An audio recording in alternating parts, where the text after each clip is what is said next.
bad boys with the power to rock you, blowing your mind, so you gotta get into 5. What you waiting for? If you want it, 3, 2, 1, let's do it. After years of silence, Yakuza 5 is finally here and it's been worth the wait. Yakuza is a game that the game's press is so quick to define with comparisons, but its appeal is totally unique and has been sorely missed by fans outside of Japan. Yakuza is the silliest schlock in video games and some of the most ambitious too. Its cast of stern maniacs who constantly double-cross each other in increasingly outlandishly convoluted ploys is a joy to play amongst. Yakuza tells ridiculous stories of fake murders, men who fight entire armies bare-fisted, and kingpins with ludicrous power, and it keeps its face straight throughout. It doesn't play itself as a comedy, it knows it's daft as fuck, and that only adds to the appeal. 5 is the most ambitious game in the series so far, with a story that puts you in the role of 5 playable characters across 5 free roaming cities in Japan. Not only does it make the story bigger, but it brings a huge range of activities to the game.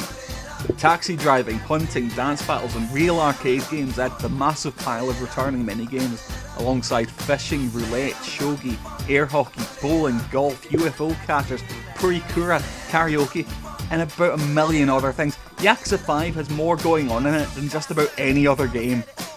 Yakuza 5 is a very niche title and a colossal localization task, so I really have to thank Sony for investing some of its debatably well-deserved PS4 money into finally bringing the game over here.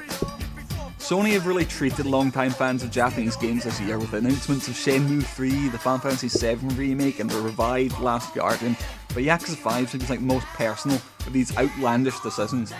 It's a series without a huge degree of variation between titles. If you own Yakuza 4, you've already got about half of Yakuza 5's content. That's not what fans of the series are concerned with though. Each game is another year of these beloved, ridiculous characters' lives, and we end up wondering what they're up to if we don't get to see one of their games. For fans of the series, it's great just to see these people again. For those who haven't played the Yakuza game, I have to insist you don't have to worry about starting at the beginning. Each game reintroduces the characters in a way that tells you enough to get a sense of who they are and where they come from, while still playing up on traits that are familiar to previous players. All you really have to know is the goodies are massive dafties with hearts of gold who just love punching everybody that they can justify hurting. It's simple stuff, and each game tends to wrap up its story with very few loose ends. Yakuza's continuity is more Friends than Breaking Bad.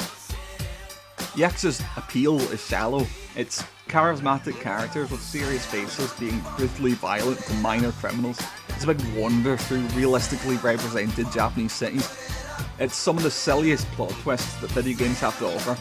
It should be very easy to tell if you'll be into this, and if you think you might be, I'd encourage you to jump at it with open arms. This series needs as much positive reinforcement as it can get.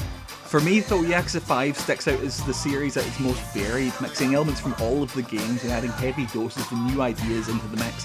It's schlocky adult manga given all the production value of Japan's biggest games. Yakuza 5 stands as a testament to how video games have never really grown up and why that's a good thing.